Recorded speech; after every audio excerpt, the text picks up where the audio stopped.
Hablemos. Hablemos. Saludos y salud. Esto es Hablemos en su segunda temporada. Este es el 19º video de Hablemos, que ya se cumplen pronto 2 años. 2 años de Hablemos, que trata, como ya he dicho, de la historia de Puerto Rico, de su cultura y su literatura. Hoy tengo a un amigo de hace mucho tiempo,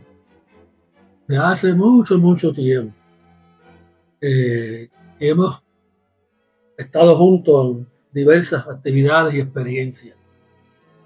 Es historiador, es abogado, ha escrito libros sobre movimiento obrero y sobre leyes laborales en Puerto Rico. Ha sido un activista férreo de los derechos humanos, en particular en cuanto a la equidad, en cuanto a la igualdad de todos los seres humanos. La igualdad. Ha sido un enemigo acérrimo del discrimen. Nació en Naguabo hace bastante tiempo atrás. Ha planteado en muchos de sus textos que no es posible entender la historia del movimiento obrero en Puerto Rico sin reconocer el elemento afrocaribeño, el elemento afropuertorriqueño, el puertorriqueño afrodescendiente.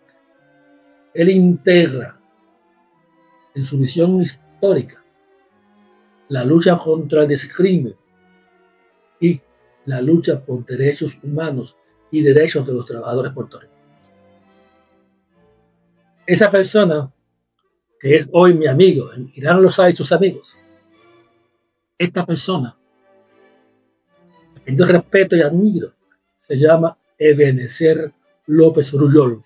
Director técnico, amplíe el tiro de la pantalla.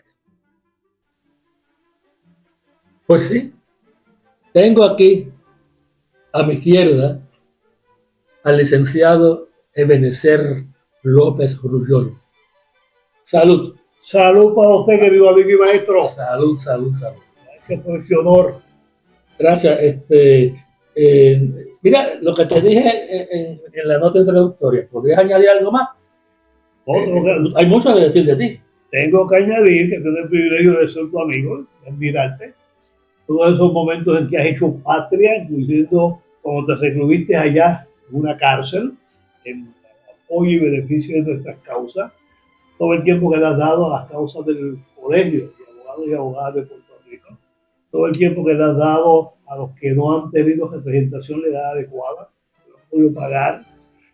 Todo el tiempo que has hecho ese heroísmo calladito, no inadvertido, porque siempre se conoce que este es el trabajo, pero sin ningún tipo de pretensiones. Y eso es hacer patria en el mejor sentido de la palabra. Así que yo te felicito y te admiro y quiero que conste aquí. Muy agradecido, muy agradecido. Olvidé decir en la introducción que en el 2008 fuiste candidato por un movimiento político llamado Puertorriqueños por Puerto Rico, cuyo presidente era el amigo Rogelio Figueroa.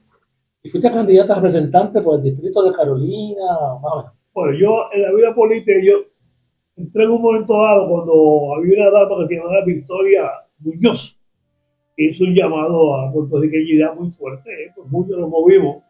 Y yo, que estaba fuera de ese movimiento, me integré y de hecho aspiré a una candidatura al Senado de Puerto Rico por el Partido Popular, eso fue en el 92, si mal no recuerdo. Obviamente, pues no prevalecí, estuve después mucho tiempo, y en el 2004, por otra fuerza y otros movimientos, pues entonces participé con otra gente en la creación de una entidad política que se llamó Movimiento Independiente Región Este, que fue el primer partido regional en Puerto Rico en un siglo. El último había sido, ¿verdad?, en 1800 algo. Y con ese esfuerzo de un grupo maravilloso de gente dedicada, muchos de lo que llamamos hoy la tercera edad y muy cercanos a la cuarta edad, que dejaron la chancleta, dejaron las tenis, dejaron los zapatos en la calle buscando los endosos y llevando el mensaje. Pues participamos, cogimos, obviamente no ganamos, pero en cierta forma entiendo que sentamos en parte la base de lo que vino después. ¿Verdad? Todos esos movimientos que han habido luego, que han traído candidatos independientes al Senado, candidatos independientes a la gobernación, algunos no han salido, pero ciertamente todo ese movimiento creemos que en cierta forma nosotros lo impulsamos correctamente, porque otra gente se atrevió a hacerlo. Y gracias a Dios, pues, unos resultados que tenemos hoy día muy maravillosos, que nos llenan de esperanza de que los partidos tradicionales no necesariamente tienen que tener el monopolio de la cosa pública en Puerto Rico, ni del manejo de los asuntos del país, y que hoy entramos pues en unos puestos que los deberían protestar, pero yo no pierdo la esperanza de ver, de ver políticos de partidos pequeños en posiciones de gran relevancia en el país. Mencionaste a Melo Muñoz y vamos a dedicarle medio minuto. Creo que se lo merece. Recuerdo que ella, siendo candidata a gobernadora allá a fines del siglo XX, su contrincante era Pedro Rosselló. Recuerdo que ella advirtió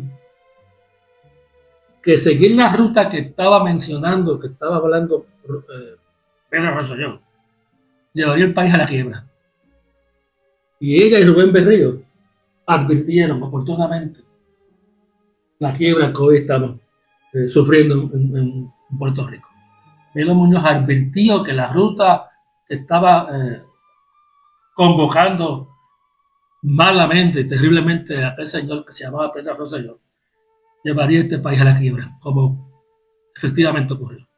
Así que saludos a Melo Muñoz, donde se encuentre. Pues, mira, aquí hay un libro escrito por ti. Creo que fue tu última obra publicada. Me gustó mucho. Se llama Un embeleco llamado Raza. Un embeleco llamado Raza. Un texto breve, bueno, no es breve, tiene alrededor de 100 páginas, que se encuentra en la librería de Puerto Rico. Y que vamos a hablar un poco de este librito. No es un librito, es un señor libro. Este señor que está aquí a mi izquierda presidió por mucho tiempo la Comisión de Igualdad Racial del Colegio de Abogados. Y recuerdo que merecido no, me dieron allí una especie de medalla. Eso se lo ganó, reconocimos su valor. La medalla Schomburg y Martin Luther King. Pero mira, hablemos de este libro. Mencioné al principio que él ha escrito varios textos sobre el movimiento obrero, sobre la identidad racial, sobre el derecho laboral, como ya mencioné. Pero hablemos de un embeleco llamado raza. Y se me ocurre pensar que muchas veces el discurso también es contradictorio. Porque decimos igualdad racial, y tú dices que no, que es un embeleco. Hay que hablar de eso. Vamos a aclarar eso. En primer lugar, estás hablando de mi hijo menor, al que amo y admiro. ¿Quién no ama a mi hijo? Una hija. ¿Quién no lo ama? Y hasta ciertamente mi hijo menor es producto de todas esas experiencias y ganancias culturales e intelectuales que uno lleva durante la vida y que en un momento dado pues se prende una bombilla y se tiene que plasmarlo de una manera fácil de leer, porque en Puerto Rico se ha perdido el amor por la lectura. La lectura en este momento es una virtud de intelectuales y una virtud de alguna gente más cercana. Pero la mayoría de la gente no lee o no lee cosas que tengan más de 2 o 3 páginas. Así que es una realidad que tenemos que buscar manera de llegarle a la gente sobre estos temas que son tan escabrosos. Cuando hablamos de raza, estamos hablando de un invento. ¿Por qué? Porque las razas son buenas para lo que no es seres humanos. Yo siempre doy este ejemplo, que lo aprendí con Eduardo Sola Bonilla. Si usted, que es un gran intelectual, un gran pensador en Puerto Rico, un gran educador, pues Eduardo me enseñó, si usted quiere tener un negocio de gallinas ponedoras, el concepto raza es importante, porque todas las gallinas son ponedoras. Y si quiere tener un negocio de caballos de carrera, pues el concepto raza es importante, porque no todos los caballos son para carrera. Y si quiere, por el estilo, seguir sacando el linaje de animales que usted pueda predecir cierto tipo de conducta y de capacidades, pues la raza es importante. Pero no existe eso en los seres humanos. Los seres humanos no somos productos de la biología. No somos productos de eso. Por eso es que cuando se aplica el concepto de raza a los seres humanos, estamos repitiendo un embedeco que ya lleva 5 siglos. Sí, pero... Y un embedeco sí, exitoso. Y las canciones que dicen, soy de una raza pura, pura y rebelde. Hay un movimiento de... Maravillosa expresión, pero ciertamente hay que volverla... Hay un movimiento en Estados Unidos, en el suroeste de Estados Unidos, que se llama Las Razas. El movimiento de las razas, que son nuestros hermanos mexicanos y chicanos. Y recuerdo que una vez me invitaron a una convención de las razas, los students. Así que es difícil de erradicar del discurso y del lenguaje. Y perdón, en los 70 se hablaba mucho de las razas de bronce. Como yo participé en movimientos, tanto sindicales como culturales, donde se hablaba de las razas de bronce, refiriéndose a los latinoamericanos, encabezados por el pueblo mexicano. Así que es un concepto muy arraigado de 5 siglos, pero que nos sigue haciendo daño, tanto daño que ni siquiera hablamos de ese asunto. Ese asunto lo pasamos con ficha. Nosotros no hablamos como norma del problema racista. Y fíjate que había problemas racistas, el problema racial. El problema racial porque no es raza. Es un problema racista porque se crea el concepto y se le da todo un significado, alrededor de eso, todo un entramado para darle una supuesta validez y que lo compremos. A mí me enseñaron cuando yo era joven, niño y joven, que la raza existía. Hace mucho tiempo. Bueno, no pero me enseñaron que las razas existían, y que teníamos que aspirar a mejorar las razas y que teníamos que aspirar a ser mejores, no seres humanos solamente, sino también supuestamente racialmente, ¿verdad? Y admirar a aquellos blancos. Pues, todo eso es una creación negativa en la cultura, cuya única función es mantener a los negros en su sitio. Que reconozcan su sitio, como hubiese dicho Barbosa en otro momento, ¿verdad? Que conozcan su lugar, su sitio. Y eso es dañino, nosotros tenemos ya que romper con ese esquema. Hay un episodio de Hablemos que se llama, está dedicado, debo decir, a José Barbosa. Invito a que lo localicen en YouTube, que se hizo con la presencia aquí del doctor Aarón Gamaliel Ramos, que está aquí cerca, está en el público. Y pronto va a intervenir Aarón Gamaliel Ramos, habitual asistente a este espacio. Pues tengo que seguir insistiendo que este es mi criatura favorita. Yo he ya 5 libros, tengo 3 en el horno que quiero ya terminar, pero este libro para mí tiene un valor importantísimo, porque es un libro existencial en cierta forma, y es un libro para transformar vidas.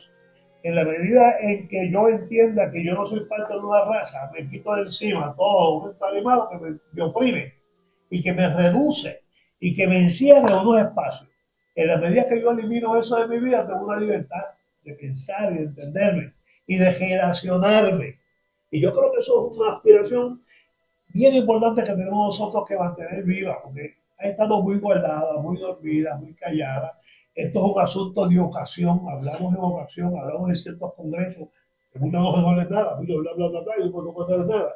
Y a otros congresos volvemos y repetimos la misma historia con otra gente, pero no se toca realmente la esencia del problema. Nosotros necesitamos eliminar de la cultura nuestra ese resabio, ese aprendizaje negativo, aunque el resto del mundo siga hablando de otra cosa, nosotros no tenemos control del resto del mundo. Pero me parece que es importante, por eso este libro para mí tiene un significado muy especial, porque resume el problema, lo dramatiza, lo dramatiza y la oportunidad al lector de partir desde otra dimensión. En el mundo que vivimos, el discrimen está presente constantemente. En las conductas, está presente en el discurso, en el lenguaje, está presente, debo decir, en toda la geopolítica y está presente incluso en la religión. De hecho, la religión cristiana tiene mucho que ver en el desarrollo de actitudes discriminatorias. Y en este libro, tú mencionas a Martín Lutero y su pensamiento furiosamente antijudío, antisemita. Me gustaría que buscara en la página 87. 87, correcto. Del libro. Esa cita terrible, nefasta del padre de la reforma de la iglesia cristiana, el señor Martín Lutero. Déjame señalar esto, dramatiza lo que estamos diciendo. Martín Lutero no dice esos negros, dice los judíos. Como si los judíos fuesen una especie aparte. Los judíos son una especie como son los alemanes, como son cualquier otro grupo nacional o grupo humano sobre la faz de la tierra. Pero esa cuestión de catalogarlo como si fuera una raza y entonces endilgarle toda una serie de conceptos, si es judío esto, cosas negativas, eso es terrible. Porque al fin y al cabo es una justificación para actuar contra un pueblo. Y quiero que sepa que yo me distancio en este momento, ¿no?, de las posiciones de los judíos. Del sector sionista de los judíos. Y esas cosas. Bueno, yo me distancio y entiendo que es una atrocidad lo que está ocurriendo, ¿verdad? Y yo le decía ayer a mi esposa, el pueblo de Dios se está acabando con los pueblos fraternos, los pueblos hermanos, ¿verdad? Porque según la Biblia, el hebreo, el pueblo de Dios. El pueblo de Dios está acabando con los semejantes y tan cerquita allí, en vez de crear todo un esfuerzo para convivir y desarrollarse de manera armónica.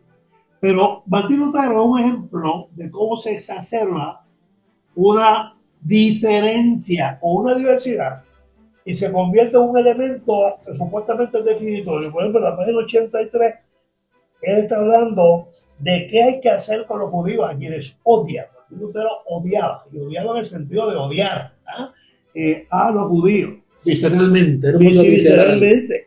Y aquí, esto obviamente yo lo copié de otros sitios, lo aprendí en otros sitios, dice Lutero planteó acciones directas de represión y destrucción del pueblo judío en Alemania y expresó, y estoy citando, primero, su sinagoga, su iglesia deben quemarse. El segundo, sus casas deben asimismo derribarse y ser destruidas.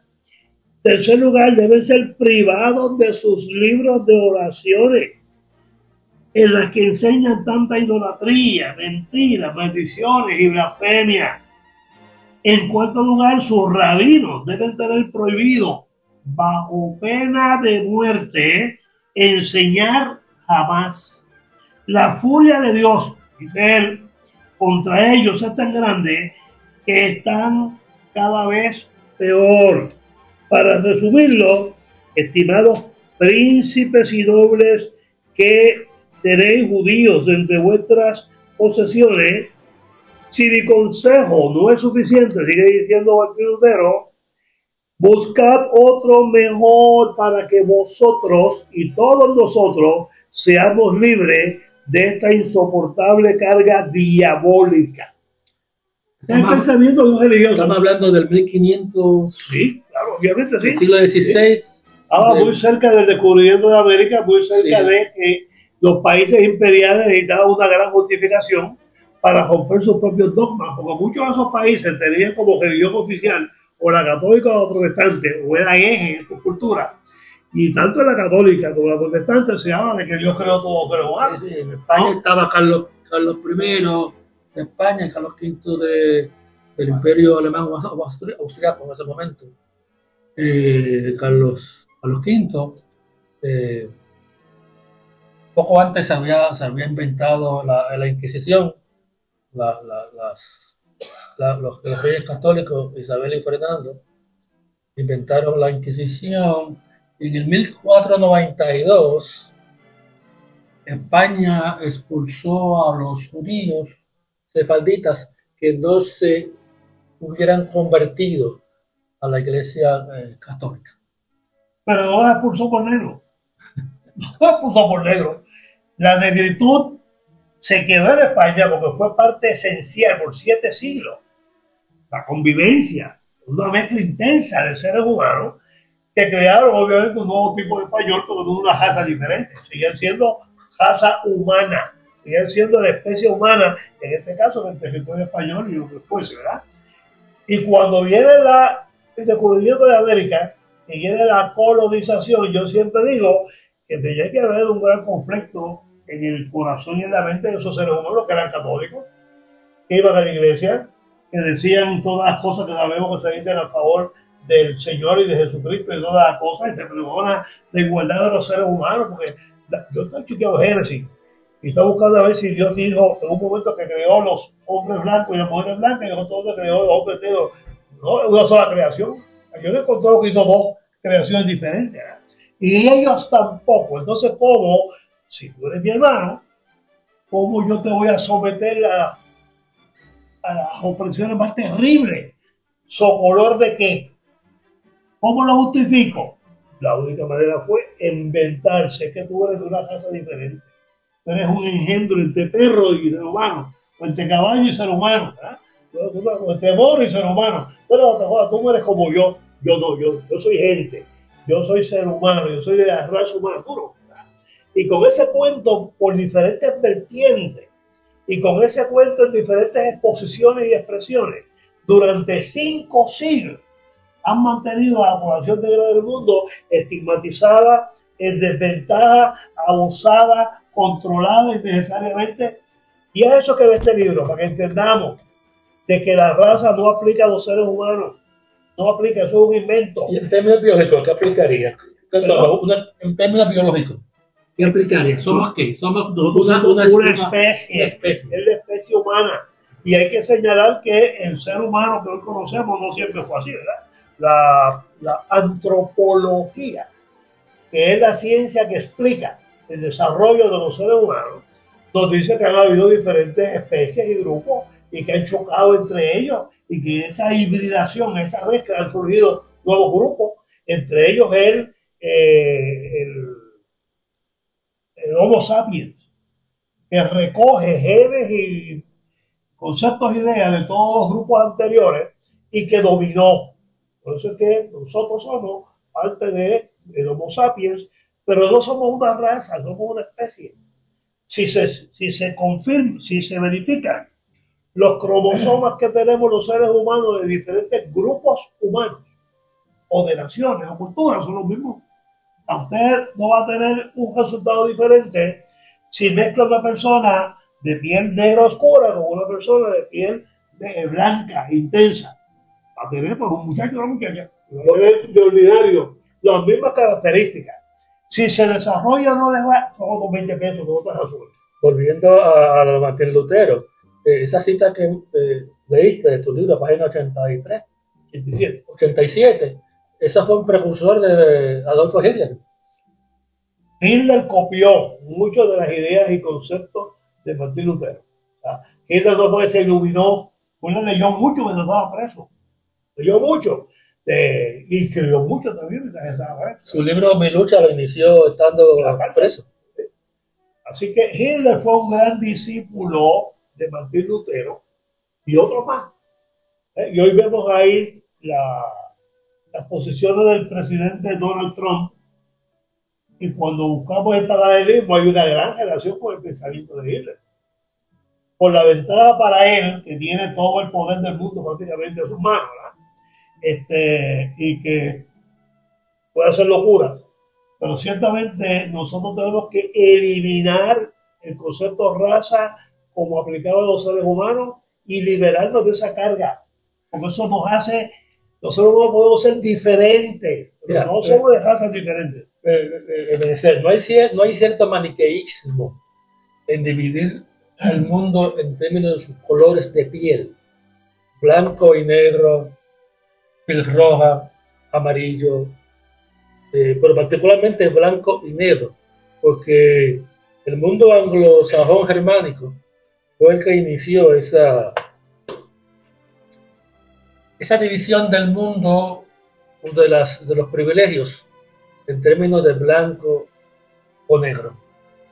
Fíjate que en la antigua mundo, la antigua África, por ejemplo, se habla de reyes africanos que viajaban a diferentes lugares del continente, incluso tenían relaciones con los pueblos europeos y su reino, y era de igual a igual. No era el negrito que viene de África, no, era el señor que viene de África y que nos va a dar tal cosa, nos va a proteger. O sea, el concepto era diferente, porque eran reconocimientos entre pueblos, no diferencias marcadas por alegadas razas. Y eso yo tengo que seguir insistiendo. Si yo reconozco como pueblo a esa gente que está ahí, pues puede haber diversidad cultural, diversidad fenotípica, con los colores y la forma que tenemos, ¿verdad? Pero eso no nos hace de seres esencialmente de razas diferentes, eso no lo hace. Eso son diferencias visibles que se crean a través de la historia por un sinfín de razones, entre ellas la mezcla o la entremezcla o ausencia de ella, la cuestión de el medio ambiente, la alimentación, el clima. Por eso es que el cabello es ondulado o es lacio, ¿verdad? Por eso es que la piel es clara o es oscura. Y responde a todo eso, que no es una cuestión que el ser humano escogió. Son elementos que se dieron a lo largo de la historia, pero que no nos hacen razas diferentes. Hay dos grandes movimientos en la historia del mundo. Una es la inmigración y la otra es el mestizaje. Yo creo que migración y mestizaje van de la mano y es lo que realmente crea el mundo que vivimos. Benecer, aquí nos está escuchando nuestro amigo. A ver si el director técnico permite que se mueva hasta acá. Pues aquí está con nosotros Benecer, el doctor. Saludos. Un placer por invitarme a esta mesa exquisita. Dime si te hemos provocado de alguna forma con esta conversación. Sí, claro que sí. Este es un tema que nos interesa a nosotros mucho estudiar, reflexionar sobre él. Hay una cierta complejidad también en esto de la raza, porque históricamente también el concepto raza se utilizó como sinónimo de cultura. Digamos, cuando Llorens Torres en uno de sus poemas dice, cisne azul, la raza hispana, no está hablando de la raza en el sentido que se utiliza cuando se hace la división entre ser negro, blanco o asiático. Está hablando de cultura. Cisne azul, la raza hispana, puso un huevo ciega y sorda en el nido de la gorda pata norteamericana. Y nosotros también celebramos el Día de la Raza. Y ahí no hay referencia tanto a las cuestiones raciales, en el sentido que lo hemos estado trabajando ahora, sino en el sentido de cultura. Como señala Benecer correctamente, el problema fue cómo se fue con el tiempo utilizando el venir del mundo africano, ser negro, que África es un continente en su mayoría inmensa, utilizar el concepto raza, que antes se utilizaba para cultura, para definir ese grupo. Así lo usaba nuestro maestro, don Pedro Albizu Campos, cuando hablaba de la raza iberoamericana. Claro. Y ahí Albizu está un poco inclinándose en el concepto de raza al concepto histórico, ¿verdad? El concepto anterior. Pero como señala el colega, López Rubiol, y tú lo has comentado también, el concepto raza, en el contexto de la esclavitud, en el contexto de la esclavización humana, va transformándose, es polisémico. Aquí hay otras maneras de utilizar sémico, sentido de muchas maneras de utilizar un concepto, muchas maneras. Y entonces comienza a utilizarse el concepto raza para catalogar a un grupo que se quiere dominar. Es una raza distinta, una raza distinta. Hay algo también de eso en el concepto de raza cultural. Cisne azul, la raza hispana. Es una manera de decir, otras culturas son inferiores. Aquí entonces se utiliza, se introduce en el concepto, en el caso de la esclavitud, con una racionalidad muy perversa, porque la esclavización humana, como se señala, es una perversión, ¿verdad? Una perversión. ¿Cómo usted va a celebrar la humanidad y entonces a discriminar contra otros seres de esa humanidad de la manera en que implicó la esclavitud? Cuando se habla en voz de Pedro Albizu Campos y otros patricios, se habla de la raza hispana. A mí siempre me detalladamente que están evocando el pasado. Esto obviamente es ya con la dominación norteamericana encima en Puerto Rico.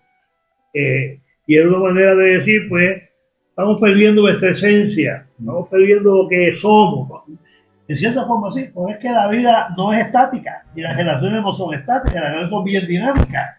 Y obviamente, mira, aquí ya vemos 3 personas reunidas y cuando terminemos este programa vamos a estar pensando diferente en algunas cosas y vamos a vernos enriquecidos uno con el otro. Pues imagínense esto es una relación de 4 siglos y ahora de 5 siglos y 5 siglos y cuarto. Pues obviamente el mundo cambia, la sociedad cambia, los valores cambian, todo ese entarimado intelectual cambia.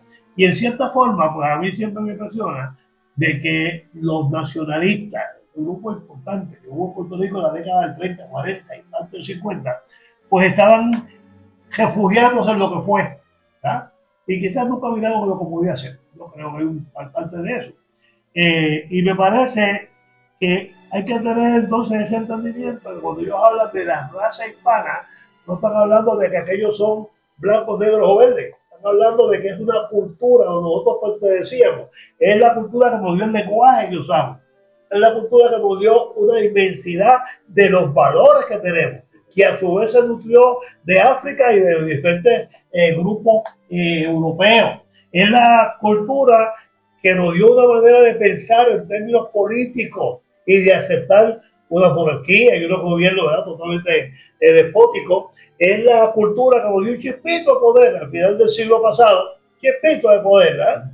Pero que realmente nunca lo vio de igual a igual, nunca lo vio como pueblos iguales, siempre lo vio como pueblos serviles, como pueblos que estábamos a su disposición. Así que en ese sentido, ese concepto de raza es muy diferente al que estamos hablando aquí, que es cuando se conceptúa a las personas de color negro normalmente como inferiores y a las personas de color blanco como superiores para justificar privilegios, para justificar opresión, cierre de oportunidades, trato desigual. Así que por eso es que tenemos que tener, yo tengo que entender, yo tengo que entender que son 2 conceptos diferentes. El concepto que hablaba don Pedro Albizu Campos y Betance, que fue antes de llegar los americanos, y Hostos, ¿verdad?, era otro concepto en términos de cuando hablaban de raza. Te refería muy bien a la hispanidad puertorriqueñizada. En tus anteriores textos tú mencionas la presencia del puertorriqueño afrodescendiente en la historia del movimiento obrero en Puerto Rico. Tú integras el elemento importante muy determinante del boricua afrodescendiente en la historia del obrerismo puertorriqueño, del desarrollo de la lucha de los trabajadores en Puerto Rico. Sin embargo, pese a esa gran presencia de los boricuas afrodescendientes, su presencia en la cúpula del poder político es o poca o ninguna. Hubo puertorriqueños afrodescendientes destacados, don doctor José César Barbosa, don Pedro Albizu Campos, Ernesto Ramos Antonín. Sin embargo, son ¿cómo se dice? Tokens. Con excepciones. Excepciones. ¿Por qué no hemos logrado? Tú fuiste candidato a representante en un momento. Sí, señor. En este país escasean los políticos afrodescendientes que logran subir a las posiciones de poder político. Bueno, yo tengo que señalar que las personas negras que han aspirado a puestos políticos, que prioritarios están en ventaja, pues tiene que ser bien heroica, tiene que ser bien consistente para poder colarse, poder lograr. Y sobre todo cuando usted no viene de ese mundo, de donde vienen los partidos, que hay unas cofradías tradicionales, y es el hijo de Perencejo y de Manganejo y de otro, ¿verdad? Si usted no es hijo de nadie de esa gente, pues está afuera, tiene que tener otras habilidades para colarse y en cierta forma capacidad de recaudar dinero o de dinero propio. Yo terminé mi primera campaña política con una deuda grandísima. Y la segunda igual, porque ¿quién me aportó? Con unos amigos me dieron unos chavitos aquí, un chavo allá, pero bien poco. Pero no hubo alguien que me dijera, mira, fíjate los anuncios en los periódicos, y olvídate, pásame la cuenta. Eso no lo hubo. O tener programas de televisión o de radio, eso no lo hubo. O sea, yo no era una alternativa para el poder económico. No era una alternativa porque me iban a financiar. De hecho, mi última intervención política, mi instrumento de campaña era una pirámide sobre una plataforma, porque yo no podía primero pagar una guagua de sonido que cuesta un montón de dinero. Y mi poco dinero, ella que tenía idea de vía cubierta de la familia, no podía pagar eso. Y entendí que una pirámide llevaba un mensaje. La fortaleza de la pirámide, la cuestión de la igualdad de sus lados, todo lo que implica la pirámide. Y que además llevaba un mensaje de, mire, esto es un movimiento de gente sin dinero. Estamos aquí con el corazón intentando. ¿Qué te parece debe ser esa falta de la presencia vital, determinante de los boricuas puertorriqueños afrodescendientes en la cúpula política de este país? Bueno, yo tengo mucho que decir sobre eso. Antes quería decir, para culminar con el problema del término raza, que es un término que comienza primero con raza humana. La primera acepción de raza es la humanidad. En inglés se dice human race. Ahí está incluido todo el mundo. Y entonces empieza, como tú has señalado, a transformarse el concepto raza con otro sentido. El sentido en que se utiliza con los afrodescendientes, con los pueblos afrodescendientes, ya es una manera deformada del término original. Ya se deformó eso. ¿Verdad? El concepto raza ya no vale 2 centavos porque entonces se está usando de una manera que no tiene sentido. Es evidentemente claro que no se está hablando de hablar de los africanos o los afrodescendientes como una raza. No se está viendo que son seres humanos, se está viendo que son algo inferior al ser humano. Por lo tanto, el concepto de raza ahí termina. Es un concepto en ese sentido polisémico. En lo que tiene que ver con, y esto es un tema que necesitaríamos un programa para esto. A mí me dijo una vez, no quiero mencionar su nombre, una persona que fue legislador del Partido Nuevo Progresista, ya fallecido, afrodescendiente, y me dijo en una conversación, me dijo en una ocasión, hay mucho que decir de él. Bueno, para mi sorpresa que me lo dijera él, me dijo, mira, Ron, cuando mi partido va a enviar una delegación a Washington para discutir cualquier cosa, se aseguran de que no vaya nadie. Ahí estamos viendo algo dicho, no lo digo por mí, lo está diciendo él a mí, dicho. Y si él falleció, si usted sigue la línea de finales del siglo XX hasta ahora, todavía esto en el caso del PNP, tampoco los populares se quedan atrás. otros partidos, usted va a ver que es una selección que puede ser bien pensada y articulada o sencillamente es parte de esa condición humana de decir, mira, este no pertenece y usted tranquilamente lo deja fuera.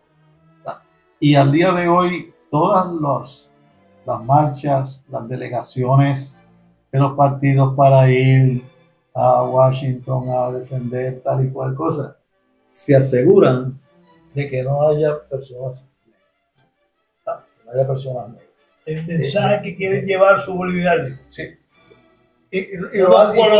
La pregunta es por qué lo hacen. Y lo hacen porque saben que ese es un factor importante en la clase dominante estadounidense, ¿verdad? Que queremos que se vea que Puerto Rico, que se vea entre comillas, porque si lo ven van a ver otra cosa. La gente que viene aquí ve otra cosa, un pueblo blanco, que es un pueblo blanco. Entonces para eso pues envían 15 personas como delegados por la estadidad o 15 personas, ninguno de ellos oscuritos, ninguno. Esas cosas no se discuten en Puerto Rico, curiosamente. Pero dicen mucho de la... Pero deben mirar los amigos no progresistas, deben mirar el Congreso americano, donde casi una tercera parte son afrodescendientes. Deben mirar a la alcaldía de las ciudades norteamericanas, donde más de 2/3 partes son negros. Deben mirar a un partido demócrata que eligió a un presidente negro, Obama, en 2 ocasiones, y luego a Kamala Harris, también afrodescendiente, y de otras etnias. No, hoy día en Estados Unidos las cosas ya han pasado un tiempo, ha habido luchas, las luchas son las que cambian esto. Y en esas luchas, pues, las comunidades negras se han concientizado y han visto que pueden tener poder. Y por eso muchos de los alcaldes de Estados Unidos, de las ciudades de Estados Unidos, son personas afrodescendientes. Y también, bueno, el caso que menciona de Obama, ¿no? El puesto más alto en la estructura política de Estados Unidos. Pero eso no quita el racismo. Porque en toda la discusión sobre Obama, incluso en Puerto Rico, no nos alejemos para Estados Unidos. Puerto Rico, Heidi Weiss, puertorriqueña, se atrevió a hacer algo que era algo impensable. Era el ayudante Y en el grupo que ahora es la gobernadora, porque era parte de un grupo, Cucuza Hernández, Heidi Weiss, Jennifer González, se atrevieron, esto por boca de Weiss, porque las otras eran sus amigas, pero no lo articularon así, que había que descartar a la candidatura de Obama porque estaba casado con una mujer negra, y entonces ahí le hicieron 20 cosas, 20 adjetivos de lo más cruel para referirse a una persona que terminó siendo la primera dama de Estados Unidos. ¿Cómo tienen el valor para hacer eso? Y que el pueblo puertorriqueño no haya hecho una marcha inmensa para destruir a esa persona, sacarla de Puerto Rico por haber hecho eso. Solo Heidi Weiss, ¿no? Sí, yo recuerdo bajó el piso con Michelle Obama. De algo, esta dama y otros muchos, lo que hicieron fue reflejar lo que son, reflejar su concepción de que los negros son inferiores, de que no son presentables en sociedad, de que no les pueden representar. Eso es lo que ellos hicieron. Pasa como se sentían impunes y en el manto de la impunidad, pues lo dijeron, ¿ah? Pero yo escuché cuando Marco Gigaba, aprecio y respeto mucho, tenía su programa de radio, que se hablaba de la posible candidatura de Obama. Y pues yo no tengo una mano, que él dice, no, el morenito no va. El morenito no va. Eso, muy demostrado, ¿verdad? Que también ha sido un luchador por los derechos civiles, no es militar. Así que es un problema que está en nuestra simiente emocional, cultural, en nuestra psiqui. Lo hemos aprendido demasiado fuerte. Y obviamente ha marchado por la ideología política en los Estados Unidos, que afortunadamente se ha cambiado un poquito, porque no podemos dejar de lado a un Martin Luther King, que le costó la vida, que hizo, y que dio esperanza, sembró actitudes nuevas, modeló otro tipo de comportamiento, y después de él es que viene John, que fue alcalde de Atlanta, un gran ser humano y un gran intelectual y un gran activista, y vino después otro señor que murió hace 2 años, no, mamá, Willy, que es un señor también fabuloso, un gran luchador que llegó, ¿verdad?, al Congreso y hizo un trabajo muy bueno, Luis. Así que yo creo que nosotros estamos otra vez, ¿verdad?, viendo diferentes frentes, diferentes puntos, diferentes dimensiones del problema racista. Y cuando alguien piensa que esa persona negra no va a llegar, se siente más libre de atacarlo y de decir cosas.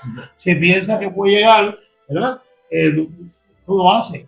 Yo tengo mucha esperanza, por ejemplo, con el licenciado Cox Salomón, un hombre brillante, no esconde ni sus raíces, no esconde lo que es una persona sumamente interesante, y yo aspiro a que de alguna manera el modelaje vaya cambiando y vayamos entendiendo que para llegar a la fortaleza, en este caso, son chispitos de poder, eso es como media onza de poder, ¿verdad?, es un granero completo. Pero para llegar a la fortaleza, usted no tiene que ser blanco, porque no tiene que ser blanco para tener una cabeza privilegiada y traer los conceptos que Puerto Rico necesita. Sin embargo, fíjate, en el caso, es que esto se incrusta en la mentalidad de la gente, incluso a veces la gente casi sin pensarlo es racista. Yo intervine, vi artículos en 2 ocasiones en el deporte. En una ocasión, en un juego de baloncesto, una familia puertorriqueña, padre, madre y sus hijos, llevaron unos monos a la cancha, Sí. ¿verdad? ¿Se acuerdan de eso? Y entonces cuando el jugador de origen africano, en este caso, se lanzaba a driviar en la bola de mano, entonces ellos le sacaban. Nosotros enviamos, tú lo recuerdas, que enviamos una carta a la Comisión de Baloncesto de Puerto Rico, no pasó nada. Que yo sepa, no hubo respuesta. El otro caso que me conmovió más porque la atleta me llamó después. Yo escribí un artículo en el Nuevo Día donde esta voleibolista negra, descendiente, estaba recibiendo, mientras jugaba, estaba recibiendo epítetos, comentarios, ataques contra ella. Era la negra, entonces un poco para desarticularla. Yo escribí una columna del Nuevo Día, no pensaba que la joven me llama. Fue el Nuevo Día, le dieron mi teléfono y me llamó, agradeciendo. Me dijo, la primera vez, me pasa todo el tiempo, me gritan todo el tiempo, por primera vez alguien escribe en el periódico y yo le agradezco a usted porque no se puede jugar mientras están desde las gradas lanzando presión. Pues ahí para ver las consecuencias que tiene el racismo. El racismo no es meramente decir que aquel es negro, tiene unas consecuencias muy serias. En este caso el deporte, usted desarticula a la jugadora que está, o el jugador que está jugando, y en el caso de los empleos usted evita que una persona valiosa negra, como tú mencionas ahora con el caso de Rafael Cox, que evidentemente tiene todos los rasgos para gobernar el país, que entonces lo van soslayando con el jueguito este de la raza. Por eso es bien importante este programa y el libro que tú has escrito, porque eso nos lleva a pensar, y al público que nos está escuchando, la importancia. No es que oigan el programa y lo oigan y sigan, que piensen en la importancia que tiene, en nuestra nación, nuestro país, el problema del racismo. El problema es que se cataloga a una gente como que pertenecen a una raza distinta al punto de que gente talentosa no puede ser candidato a esto, no pueden jugar en tal cosa, pues las implicaciones que tiene son perversas. Hay una perversión en esto.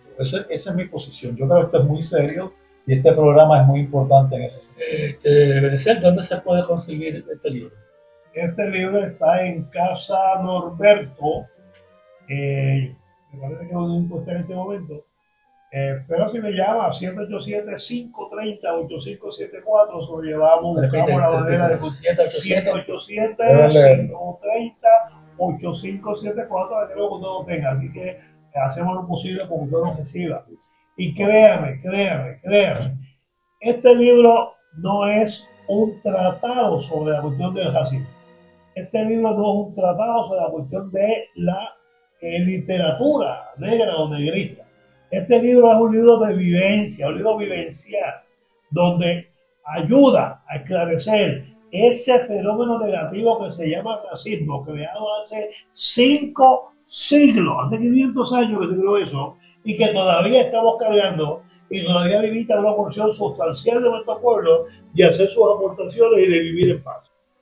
Este ha sido un programa, un episodio, un video de lujo, con la presencia de Benzer López Rullón, Aarón Abel Ramos y Alfredo Bazán Morales. El último que hicimos, ¿por qué Puerto Rico es aún una colonia? Que fue con Alfredo Bazán, con Ángel Méndez acá a este lado. Tuvo más de 300 visitantes, o observadores o inglés viewers. Así que este programa de Hablemos continuará. Buenas tardes, buenas noches, buenos días. Salud, hasta pronto. Hablemos. Hasta pronto, para seguir hablando.